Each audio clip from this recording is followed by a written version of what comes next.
और अब आगे पढ़ना हमें अकबर के बारे में, सही है ना। अकबर के बारे में डाल लीजिए अकबर। पहली बात तो अकबर के 9 रत्न जान ले क्या। अकबर के 9 रत्न कौन कौन से थे? 9 रत्न बताइए कौन कौन से थे, लिख लीजिए। सबसे पहले तो बीरबल लिखिए, पहले व्यक्ति थे बीरबल, सबसे ज्यादा प्राथमिकता देते थे बीरबल। दूसरे मानसिंह, चलिए मानसिंह कर लीजिए। तीसरा तानसेन हो गए, चलिए तानसेन हो गए। चौथा अबुल फजल कर दी, अबुल फजल। पांचवा टोडरमल थे। छठवें मुल्ला दो प्याजा।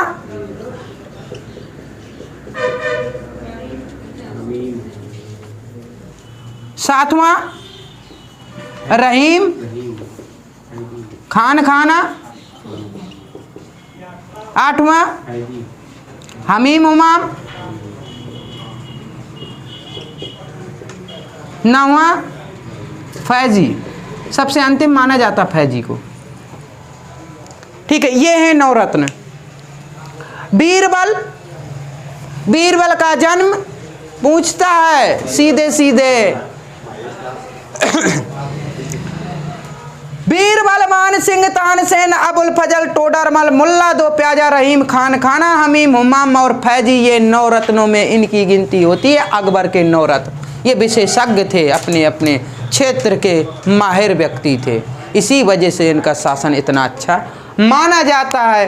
ठीक है, बीरबल का जन्म कालपी में हुआ था, दिमाग में बैठा लीजिए।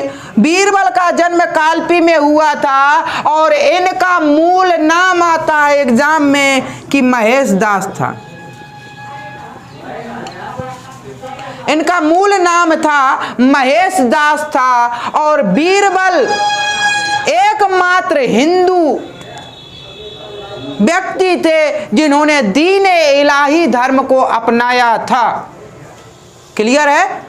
दीन इलाही धर्म को अपनाने वाला एकमात्र हिंदू बीरबल थे और बीरबल अपने हाजिर जवाब के लिए प्रसिद्ध थे।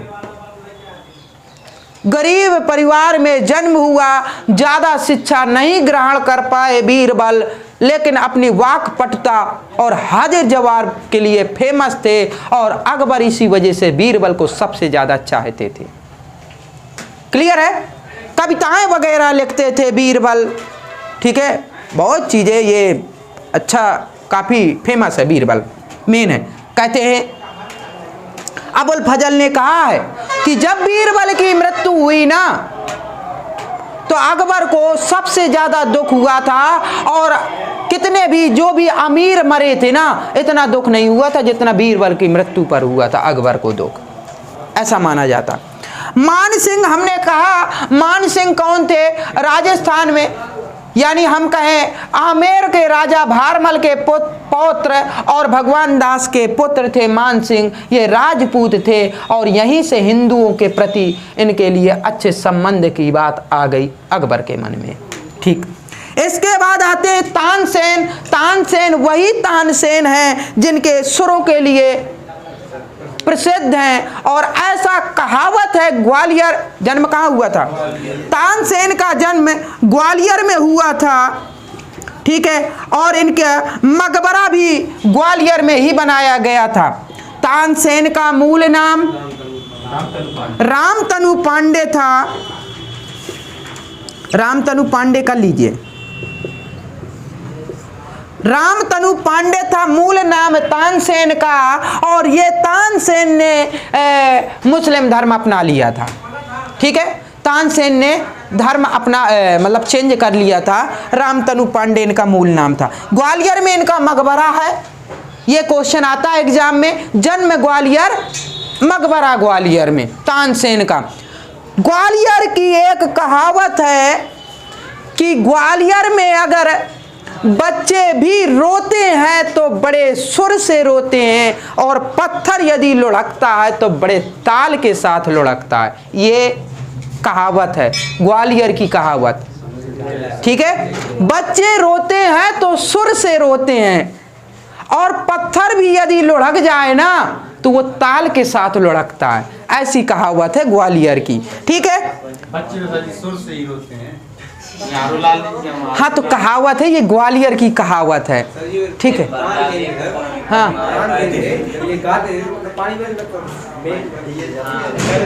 तो ऐसा माना जाता है कि उस सदी में, ठीक है, यहां कहा गया इसके लिए, तानसेन के लिए, कि उस सदी में कोई ऐसा गायक नहीं हुआ जो तानसेन से अच्छा हो। तानसेन उस युग का सबसे अच्छा गायक था, और इसी वजह से अकबर ने इन्हें एक उपाधि दी। कौन सी उपाधि दी थी बताइए तानसेन को? बताइए।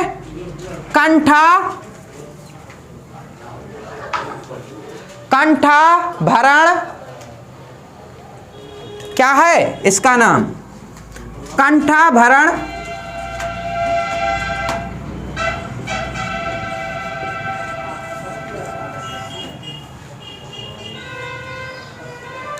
कंठा भरण वाड़ी। ठीक है, एक उपाधि दी थी अकबर ने तानसेन को इसी वजह से।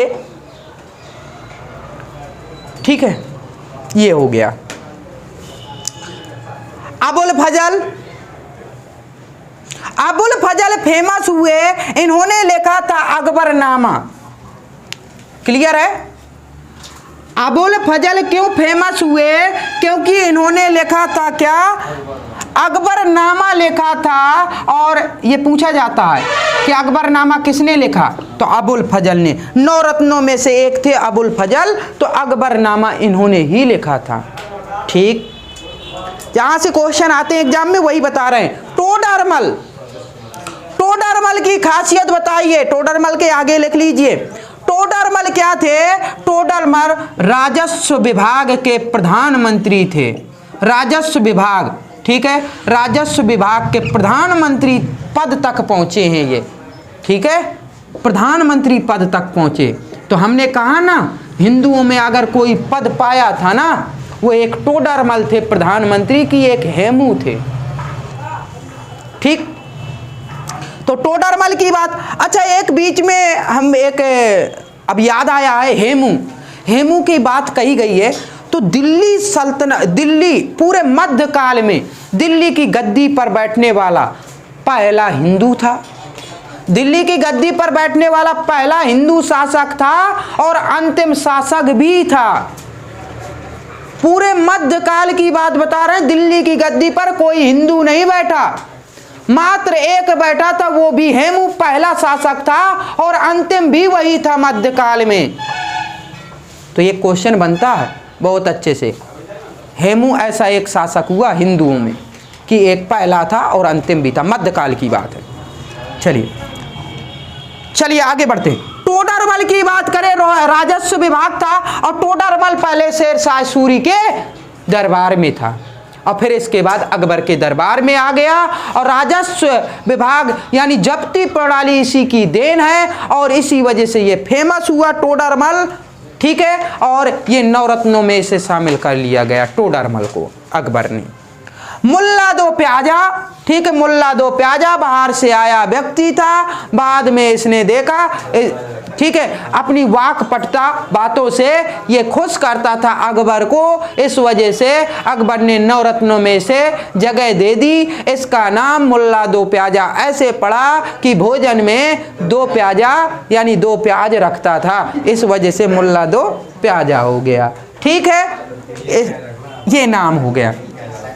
रहीम खान खाना, ये कौन है? हमने कहा बैरम खां का नाम सुना है ना। बैरम खां मुबारक खां ने मार दिया। जब मुबारक खां को मार दिया तो उसका एक पुत्र था, बहुत छोटा था, उसी का नाम रहीम था, उसी का नाम रहीम था। ठीक है, और फिर संरक्षण किसने किया? अकबर ने संरक्षण दिया इसे रहीम को, जब बैरम खां की मृत्यु हो गई। बैरम खां की जो पत्नी थी और अकबर ने शादी उससे कर ली थी।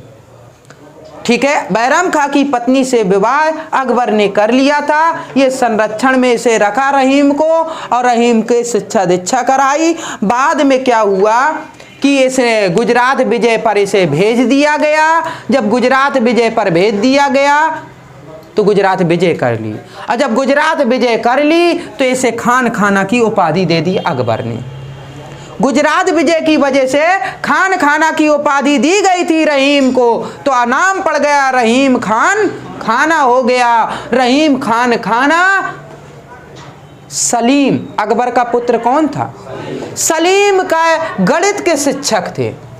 गणित के शिक्षक रहीम खान खाना ही थे, सलीम के शिक्षक थे। याद रखिए, अकबर के पुत्र सलीम, जिसे जहांगीर बोलते हैं, जहांगीर के गणित के शिक्षक थे ये। क्लियर है? इनकी खासियत बता रहे हैं एक एक, और ये बहुत डीपली है, ये भी मान लीजिए। ठीक है, तो रहीम खान खाना ये हो गया। इसके बाद आते हैं हमीम हुमाम। हमीम हुमाम कौन था? हमीम हुमाम बताइए कौन था? हमीम हुमाम अकबर के रसोई घर का प्रधान था। हमीम हुमाम जिसे कुक बोलते हैं ना, तो रसोई, अकबर के रसोई घर, ठीक है, रसोई घर का प्रधान, हेड था। यानी कुक बोलते हैं ना, मेस भोजनालय का हेड कौन होता? कुक होता है, तो वही था हमीम हुमाम। खाना ना बनवाता था सही से, टेस्टी वगैरह जो भी है, ठीक है, शाही पनीर के साथ में, ठीक है, जो भी है। तो रसोई घर का प्रधान था हमीम हुमाम। और अब आते हैं अंत में फैजी को भी माना गया कि फैजी भी नवरत्न, अंतिम नवरत्न था, अंतिम नंबर का, ठीक है, नवरत्नों में। तो नौवां नवरत्न यही था फैजी। और फैजी कौन था? अबुल फजल का बड़ा भाई था। अबुल फजल का बड़ा भाई, अबुल फजल का बड़ा भाई, ठीक है, बड़ा भाई था। और इसी को अकबर ने राजकवि बताया कि राजकवि ये थे। दरबार के राजकवि कौन हुए? फैजी हुए, ठीक है। अकबर ने इसे राजकवि बनाया फैजी को। यह अबुल फजल का बड़ा भाई था। इस प्रकार से नवरत्नों की बात थी, हम नवरत्नों के बारे में हमने बता दिया, ठीक है। अब इसके बाद और रह गया अकबर के बारे में, तो वो भी देखते हैं, ठीक है। अभी कुछ इमारतें वगैरह हैं, वो भी तो देख लें। इसके बाद अकबर को समाप्त करते हैं फिर, ठीक है। अकबर की जो स्थापत्य कला है, कहा जाता है हिंदी का स्वर्ण काल माना जाता है। अकबर के काल को एक और लिख लीजिए, हिंदी का स्वर्ण काल। ये पूछा जाता है, हिंदी का स्वर्ण काल किसके समय को माना जाता है? मुगलों में। तो मुगलों में हिंदी का स्वर्ण काल अकबर के काल को माना जाता है। स्थापत्य कला की शुरुआत अकबर के काल से ही मानी जाती है। स्थापत्य जानते हैं, इमारतों का बनाना वगैरह। दो भागों में बंटवारा होता है स्थापत्य कला, एक आगरा में तो एक फतेहपुर सीकरी में। फतेहपुर सीकरी आगरे में ही है, लेकिन बगल में है। फतेहपुर सीकरी एक शहर बसाया था अकबर ने, ठीक है, अलग से शहर बनाया था, आगरा के बगल में ही है, ठीक है। तो एक आगरा और फतेहपुर सीकरी में अलग अलग इमारतें हैं, इस वजह से दो भागों में डिवाइड करते हैं। आगरा में इन्होंने एक किले का निर्माण कराया, जिसे आगरा का किला बोलते हैं। आगरे का किला जिसे बोलते हैं, और यूनेस्को की विश्व धरोहर विरासत में 1983 में इसे जगह दे दी गई थी, ठीक है। ये क्वेश्चन आता है, आगरा का किला किसने बनवाया था? अकबर ने बनवाया था। दिल्ली का लाल किला किसने बनवाया था? वो शाहजहां ने बनवाया था। आगरे का लाल किला फेमस है, और ये यहाँ बलुआ पत्थर, जो बालू होती है ना, लाल बलुआ पत्थर की मंगाई गई थी, लाल बलुआ पत्थर। और लाल बलुआ पत्थर कहाँ से मंगाई गई थी? तो हमने कहा यूपी से मंगाई गई थी। और यूपी में कहाँ से मंगाई गई थी? हमने कहा एक मिर्जापुर है, वाराणसी के बगल में एक मिर्जापुर है। अच्छा मूवी है मिर्ज़ापुर, वेब सीरीज है। ठीक है, तो मिर्ज़ापुर, ठीक है, तो मिर्ज़ापुर से, यूपी के मिर्ज़ापुर से लाल बलुआ पत्थर मंगाई गई और उसी से निर्माण हुआ आगरे का किला। लाल किला नाम फेमस है ना, दिल्ली का लाल किला और आगरे का लाल किला। तो आगरे का किला है उसी को तो लाल किला कहते हैं। लाल बलुआ पत्थर से बनाई गई, इस वजह से लाल किला बोलते हैं। लाल किले के 2 दरवाजे थे, एक पश्चिम से एक पूर्व से। पश्चिम से ये फेमस है, जो पश्चिम का दरवाजा था, जो पश्चिम का दरवाजा था, पश्चिम दरवाजे को क्या बोलते थे? दिल्ली दरवाजा बोलते थे।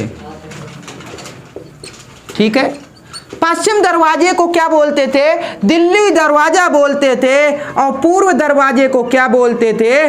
पूर्व दरवाजे को अमर सिंह का दरवाजा बोला जाता था। ठीक है, ऐसा बोला जाता है। तो पश्चिम, ये एग्जाम में पूछ सकता है कि आगरे का जो लाल किला है उसके पूर्व के दरवाजे को, 2 दरवाजे हैं, तो पूर्व के दरवाजे को क्या बोला जाता है? दिल्ली दरवाजा के नाम से फेमस है। क्लियर है? तो ये चीजें हैं, आगरा में ये इन्होंने ये निर्माण कराया इन्होंने। ठीक है, फिर इसके बाद आते हैं फतेहपुर सीकरी में। फतेहपुर सीकरी में इन्होंने बुलंद दरवाजा का निर्माण कराया। बुलंद दरवाजे का निर्माण कराया फतेहपुर सीकरी में। ऐसा कहा जाता है दक्षिण भारत का अभियान करके आए थे अकबर, जीत कर, दक्षिण भारत के अभियान की वजह से जीत कर खुशी में इन्होंने बुलंद दरवाजा बनवाया था। ठीक है, बुलंद दरवाजा का निर्माण कहाँ है? फतेहपुर सीकरी में है। और ऐसा भी माना जाता है कि एक और चीज, सल्तनत काल में एक था अतारकन। अतारकन दरवाजा किसने निर्माण कराया था? बताइए, अतारकन का दरवाजा किसने? अतारकन दरवाजा बताइए कहां पर है? ये नागौर में है, राजस्थान में। नागौर राजस्थान पता है ना? नागौर राजस्थान में अतारकन का दरवाजा है। किसने बनवाया था? बताइए। ये इल्तुतमिश ने बनवाया था। इल्तुतमिश लिख लीजिए, ये एग्जाम में पूछता है। इल्तुतमिश ने नागौर राजस्थान में अतारकन दरवाजा बनवाया था। उसी से प्रेरित होकर गुजरात अभियान करके आ रहे थे। एक और चीज, ऐसा माना जाता है कि अकबर ने पहली बार गुजरात अभियान में समुद्र के दर्शन किए थे। उसी में नौका में फिर सफर भी किया था। पहली बार समुद्र देखा था अकबर ने गुजरात अभियान में। क्लियर है? समुद्र पहली बार देखा था। जब वापस आ रहे थे गुजरात से तो नागौर होते हुए नागौर में अतारकन दरवाजा देखा, तो फिर इन्होंने ऐसा किया था। उसी से प्रेरित होकर ये बुलंद दरवाजा बनवाया था। लेकिन तब नहीं बनवाया था, दक्षिण का अभियान जब जीत के आए थे तब बनवाया था बुलंद दरवाजा। क्लियर है बात? ये चीज हो गई। फतेहपुर सीकरी में दीवाने आम और दीवाने खास भी है। दीवाने आम, दीवाने खास, इसका भी निर्माण कराया था। दीवाने आम में और दीवाने खास में उनका मंत्रिमंडल बैठा करता था और बातें होती थी, दरबार लगता था उनका। दीवाने आम में और भी अन्य लोग होते थे, दरबार लगता था इनका। आम जनता के हिसाब से भी रहता था ये दीवाने आम और दीवाने खास। ये मंत्रिमंडल और मंत्रिमंडल से हट के जब और लोग भी हो जाते थे तो दीवाने आम का प्रयोग करते थे। ये बैठने की जगह थी और सब लोग बैठते थे तो चर्चाएं होती थी। ये कहाँ है? फतेहपुर सीकरी में। बात सही है? यहीं पर फतेहपुर सीकरी में ही पंचमहल का निर्माण कराया था। ठीक है, पंचमहल 5 मंजिला इमारत का निर्माण किसने कराया था? अकबर ने कराया था। ठीक है, इनकी मंजिल जो 5 थी तो पहली मंजिल बड़ी, फिर उससे छोटी, फिर उससे छोटी, फिर उससे छोटी, 82 मंजिलों का निर्माण कराया था अकबर ने, और इसी पंचमहल को हवा महल बोला जाता है। इसी पंचमहल को हवा महल बोला जाता है। दिमाग में बैठाते जाइए, ये बहुत, क्या बोलते हैं? हाँ, पंचमहल को ही हवा महल बोलते हैं, वो हवा महल अलग है, ठीक है। ये 5 मंजिला जो महल था इसको हवा महल भी बोलते हैं, ठीक है। वो वाला नहीं है ना? नहीं, वो नहीं है, जयपुर का हवा महल वो अलग है, ठीक है। क्या चल रहा है? फतेहपुर सीकरी, आगरा, दो ही चीज। फतेहपुर सीकरी बगल में है आगरा के, बिल्कुल। तो हम 2 जगह अकबर ने जहां कार्य किए वो बता रहे हैं, आगरा में लाल किला और बाकी फतेहपुर सीकरी में सबसे ज्यादा कार्य किए इन्होंने, ये चीज है, ठीक है। तो ये हो गया। और कोई चीज हमने कहा फतेहपुर सीकरी में फिर इनकी मृत्यु हो गई। 1605 में निपट गए अकबर, ठीक है। 1605 में अकबर निपट गए हैं, और कहां? फतेहपुर सीकरी में, आगरे के समीप फतेहपुर सीकरी में। और इनका मकबरा जो बनाया गया यहीं पर आगरे में, कहां पर? सिकंदरा में। सिकंदरा में मकबरा है, सिकंदरा में मकबरा है, क्लियर है। 1605 में अकबर की मृत्यु हुई, सिकंदरा में इनका मकबरा बनाया गया। क्या नहीं, वो काबुल है बाबर, ठीक है। जहांगीर का आएगा ना लाहौर, जहांगीर को ले जाएंगे लाहौर, ठीक है। अभी यहाँ पर ये सिकंदरा में। अच्छा, एक चीज बोल रहे थे, भूल गया, चलिए। हाँ, ये था एक गुलबदन बेगम का नाम आया था ना, तो हुमायूं की बहन थी, तो अकबर की कौन थी? बुआ थी। तो अकबर ने कहा था गुलबदन बेगम से कि भाई हुमायूं नामा लिखो, तो उनकी मृत्यु के बाद हुमायूं नामा लिखी गई थी। अकबर ने उससे कहा था कि तुम तो जानते हो, तुम तो बहन हो ना, तो उसके बारे में, हुमायूं के बारे में जानते हो, तो हुमायूं के बारे में लिखो। जब अकबर ने फोर्स किया तब है गुलबदन बेगम ने लिखा था, ठीक है। तो गुलबदन बेगम ने क्या लिखा था? हुमायूं नामा, हुमायूं की बहन थी। अकबरनामा किसके, इसके बारे में, अकबर के बारे में अकबरनामा पुस्तक लिखी गई, और किसने लिखी? अबुल फजल ने लिखी। बात क्लियर? जितनी चीजें थी हमने बता दिया, एग्जाम की दृष्टि से एक एक पॉइंट महत्वपूर्ण है, ठीक है। आज के लिए इतना ही काफी है, कल फिर देखते हैं।